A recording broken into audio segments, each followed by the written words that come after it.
بسم اللہ الرحمن الرحیم۔ السلام علیکم ورحمۃ اللہ وبرکاتہ۔ محترم ناظرین و سامعین، ہمارے آج کے لیکچر کا ٹاپک ہے وحی اور عقل کا تقابل، قربانی اور دوسرے احکام خداوندی کے تناظر میں۔ وحی اور عقل کے بارے میں سوال ہوتا رہتا ہے، لیکن جب قربانی کا موسم آتا ہے تو بعضی حضرات اس سوال کو پر لگاتے ہیں کہ قربانی کرنے کی بجائے قربانی کی رقم اگر فقراء کو دی جائے یا مساکین کو دی جائے یا بیواؤں کو یہ رقم دی جائے، غرباء کو دی جائے تو یہ قربانی کرنے سے بہتر ہے۔ اسی طرح قربانی کرنے کی بجائے قربانی کی رقم رفاہی کاموں میں اگر لگا دی جائے یا رفاہی اداروں کو یہ رقم دی جائے تو یہ قربانی کرنے سے بہتر ہے۔ یہ حضرات اس بات کے نہ صرف قائل ہوتے ہیں بلکہ اس بات کے داعی ہوتے ہیں، اس کی طرف دعوت دیتے ہیں۔ تو محترم ناظرین و سامعین، اصل میں حقیقت میں یہ حضرات حکم خداوندی کے مقابلے میں اپنی عقل استعمال کرتے ہیں، حالانکہ جو بات عقل سے ثابت ہوتی ہے اس میں ہمیشہ شک کی گنجائش رہتی ہے، وہ بات ظنی ہوتی ہے، قطعی اور یقینی نہیں ہوتی۔ اس کے مقابلے میں جو بات نص سے ثابت ہوتی ہے یا جو حکم نص سے ثابت ہوتا ہے وہ قطعی ہوتا ہے، یقینی ہوتا ہے، اس حکم میں شک و شبہ کی کوئی گنجائش نہیں ہوتی۔ اب ایک انسان قطعی اور یقینی حکم کو چھوڑ کر، قطعی اور یقینی بات کو چھوڑ کر ظنی بات کے اگر پیچھے لگ جائے تو اس کے اس عمل کو جہالت کے سوا اور کوئی عنوان نہیں دیا جا سکتا۔ اب یہاں یہ سوال پیدا ہوتا ہے کہ کیا انسان کو اپنی عقل استعمال کرنے کی اجازت نہیں ہے اسلام میں؟ تو اس کا جواب یہ ہے کہ بلا شبہ اسلام میں انسان کو اپنی عقل استعمال کرنے کی نہ صرف اجازت ہے بلکہ اس کا حکم موجود ہے، لیکن عقل انسان کہاں استعمال کرے؟ احکام خداوندیہ میں عقل استعمال کرنے کی اجازت نہیں ہے۔ جو حکم قرآن و سنت سے ثابت ہو اس حکم میں اپنی عقل استعمال کر کے کیوں کا سوال انسان نہیں کر سکتا۔ البتہ مظاہر قدرت میں انسان اپنی عقل استعمال کر سکتا ہے۔ اسلام نہ صرف اس کی اجازت دیتا ہے بلکہ اس کا حکم بھی دیتا ہے۔ چنانچہ قرآن کریم میں اللہ رب العزت جا بجا انسان کو اس بات کی دعوت دیتا ہے، اس بات کا حکم دیتا ہے کہ وہ اپنی عقل استعمال کرے۔ عقل استعمال کرے گا تو وہ اللہ کو پہچانے گا۔ مظاہر قدرت پر انسان جتنا بھی غور کرے گا، ان کے بارے میں جتنی اپنی عقل استعمال کرے گا، وہ اس کائنات کے بنانے والے کو پہچانے گا۔ چنانچہ ایک آیت کریمہ میں اللہ رب العزت فرماتا ہے افلا ينظرون الى الابل كيف خلقت، کیا یہ لوگ نہیں دیکھتے اونٹ کی طرف کہ اس کو کس طرح پیدا کیا گیا ہے، اس کی خلقت کیسی ہے؟ اگر اس کی خلقت کے بارے میں غور کریں گے، فکر کریں گے، اپنی عقل استعمال کریں گے تو اس کے پیدا کرنے والے کو پہچانیں گے۔ لیکن اس آیت کریمہ میں اللہ رب العزت نے انسان کو عقل استعمال کرنے کی دعوت دی ہے اور اس کا حکم دیا ہے۔ اسی طرح ایک دوسری آیت کریمہ میں اللہ رب العزت فرماتا ہے وَفِي أَنفُسِكُمْ أَفَلَا تُبْصِرُونَ، اور تمہارے نفسوں میں تمہارے لیے دلیل موجود ہے کہ تمہارا پیدا کرنے والا کوئی ہے۔ افلا تبصرون، کیا تم نہیں دیکھتے؟ انسان کو اپنی وجود کے بارے میں عقل استعمال کرنے کا اللہ رب العزت حکم دیتا ہے کہ ایک انسان اپنے وجود کے بارے میں اپنی عقل استعمال کرو، اپنے وجود کے بارے میں غور و فکر کرو تو اپنے پیدا کرنے والے کو پہچانو گے۔ اسی طرح ایک آیت کریمہ میں اللہ رب العزت نے اپنی وحدانیت کو عقلی دلیل سے ثابت کیا ہے۔ چنانچہ اللہ تعالیٰ فرماتا ہے لو کان فیہما آلہۃ الا اللہ لفسدتا، اگر آسمان و زمین میں اللہ کے سوا آلہہ ہوتے، اللہ کے سوا دوسرے معبود ہوتے، لفسدتا، تو آسمان و زمین میں ضرور فساد پیدا ہوتا۔ آسمان و زمین میں فساد کا پیدا نہ ہونا یعنی آسمان و زمین کا جو نظام ہے، کائنات کا جو نظام ہے، یہ سموتھلی اس کا چلنا، یہ اس بات کی دلیل ہے کہ اس کا پیدا کرنے والا کوئی موجود ہے، اور وہ تنہا ہے، وہ ایک ہے۔ اگر وہ ایک سے زیادہ ہوتے تو فساد ضرور برپا ہوتا۔ ایک کہتا کہ آج دھوپ نکالنی ہے اور دوسرا کہتا کہ نہیں آج بارش برسانی ہے۔ اب دیکھیں کائنات کے نظام میں فساد کا نہ ہونا یہ دلیل ہے، عقلی دلیل ہے اس بات کے اوپر کہ اس کا پیدا کرنے والا تنہا ہے، ایک ہے۔ اب وہ کون ہے؟ اللہ تعالیٰ فرماتا ہے قل هو اللہ احد، کہہ دیجئے وہ اللہ ہے جو یکتا ہے، تنہا ہے۔ اب اس آیت کریمہ میں اللہ رب العزت نے اپنی وحدانیت پر عقلی دلیل دی ہے۔ قرآن کریم کی اس کے علاوہ بہت ساری آیات ہیں، بلکہ جا بجا اللہ رب العزت انسان کو دعوت دیتا ہے کہ انسان اپنی عقل استعمال کرے۔ عقل استعمال انسان کرے گا تو اللہ کو پہچانے گا۔ کائنات پر انسان جتنا غور و فکر کرے گا، اس کے بارے میں اپنی عقل استعمال کرے گا تو وہ اللہ کو پہچانے گا۔ تو مظاہر قدرت کے بارے میں عقل استعمال کرنے کی نہ صرف اسلام میں اجازت ہے بلکہ اس کا حکم موجود ہے۔ لیکن اگر انسان احکام خداوندی میں عقل استعمال کرے گا اور کیوں کا سوال کرے گا تو گمراہی میں ضرور مبتلا ہوگا، گمراہی کے سوا کچھ حاصل نہیں ہوگا۔ مثلا عصر کی نماز 4 رکعت ہے۔ اب ایک انسان کو جلدی ہے، اس نے کہیں جانا ہے، جلدی ہے، ٹائم نہیں ہے۔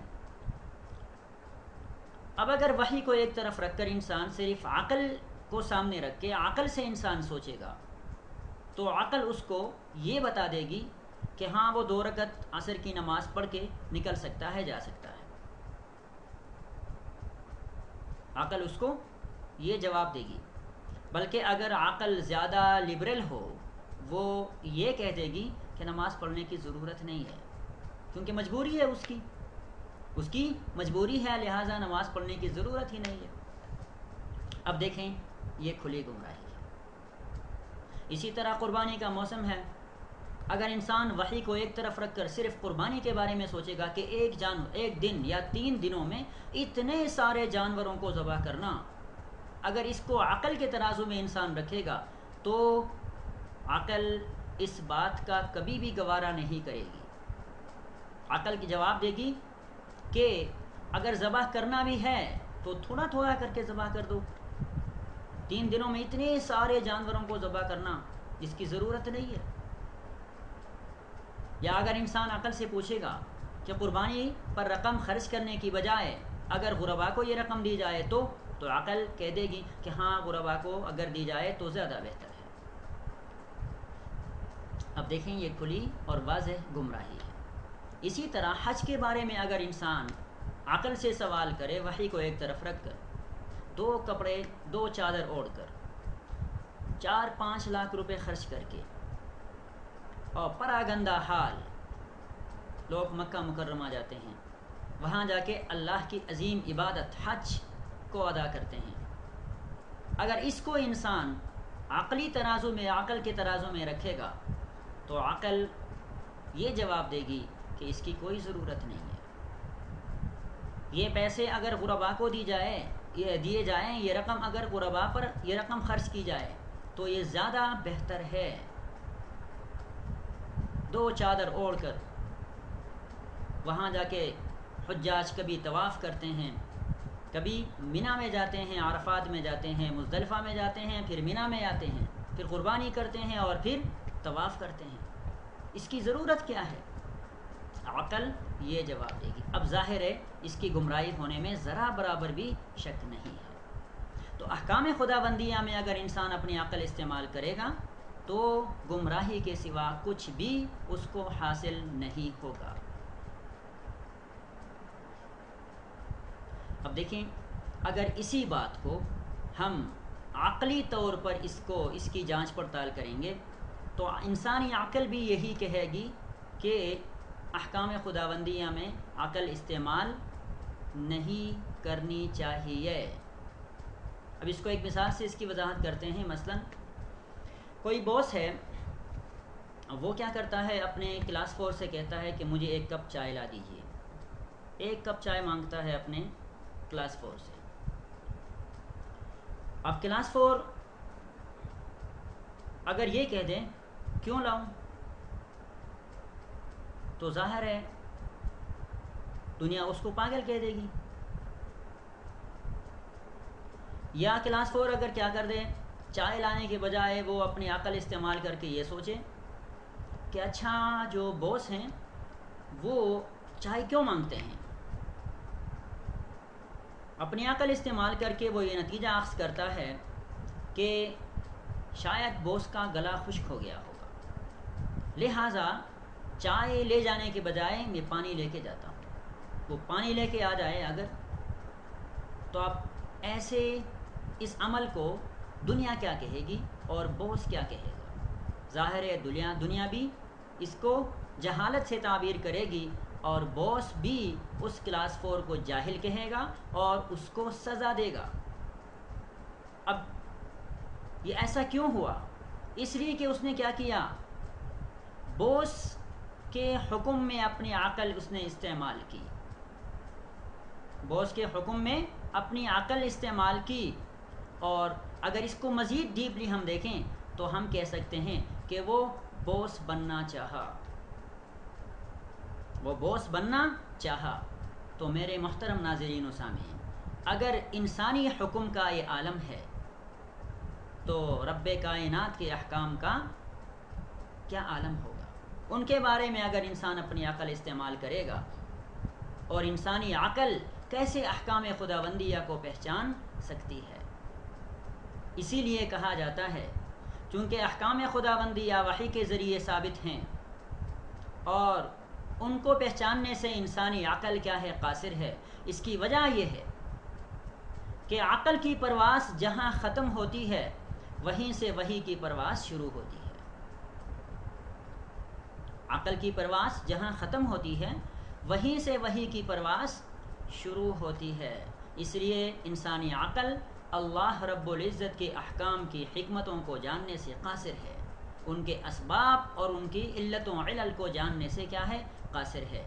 اسی لیے کہا جاتا ہے کہ کبھی بھی کسی بھی حکم خداوندی کو عقل کے ترازو میں نہیں رکھنا چاہیے۔ اگر انسان ایسا کرے گا تو گمراہی میں ضرور وہ کیا ہوگا، مبتلا ہوگا۔ صحابہ کرام رضوان اللہ تعالی علیہم اجمعین کا عمل ہمارے سامنے موجود ہے۔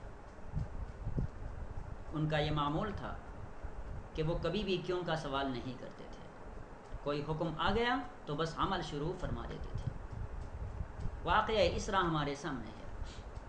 ابو بکر صدیق رضی اللہ تعالی عنہ کو مشرکین مکہ کی طرف سے یہ بات معلوم ہوتی ہے، وہ جا کر یہ بات کہہ دیتے ہیں ابو بکر صدیق رضی اللہ تعالی عنہ کو کہ ابو بکر، آپ کے دوست تو یہ کہتے ہیں کہ میں ایک ہی رات بیت المقدس میں گیا اور وہاں سے میں اللہ کے پاس گیا، اب یہ کیسے ممکن ہے، اور خصوصاً اس زمانے میں؟ تو صدیق اکبر رضی اللہ تعالی عنہ کا جواب دیکھیے، وہ کہتے ہیں کہ اگر میں نے، نبی نے یہ کہا ہے، اگر رسول اللہ نے یہ کہا ہے تو میں اس کی تصدیق کرتا ہوں، یہ بات بالکل سچ ہوگی اور سچ ہے۔ یہ تھا صحابہ کرام رضوان اللہ تعالی علیہم اجمعین کا معمول۔ انہوں نے اپنی عقل استعمال نہیں کی، انہوں نے یہ نہیں سوچا کہ یہ کیسے پاسبل ہے، یہ کیسے ممکن ہے کہ ایک رات انسان وہ مکے سے چلا جائے بیت المقدس اور فلسطین، اور پھر وہاں سے وہ کہاں چلا جائے، اللہ کے پاس چلا جائے، سدرۃ المنتہا پہ چلا جائے، یہ کیسے ممکن ہے؟ اپنی عقل انہوں نے استعمال نہیں کی۔ تو میرے محترم ناظرین و سامعین، ہم اپنی عقل استعمال کریں، لیکن مظاہر قدرت میں، احکام خداوندیہ میں اپنی عقل استعمال کرنے کی ہمیں اجازت نہیں ہے۔ یعنی جو حکم قرآن و سنت سے ثابت ہے، اس حکم میں ہم اپنی عقل استعمال نہیں کر سکتے۔ اگر کریں گے، اگر احکام خداوندیہ کو عقل کے ترازو میں رکھیں گے تو گمراہی کے سوا کچھ حاصل نہیں ہوگا۔ اللہ رب العزت عمل کی توفیق عطا فرمائے۔ وآخر دعوانا ان الحمد للہ رب العالمین۔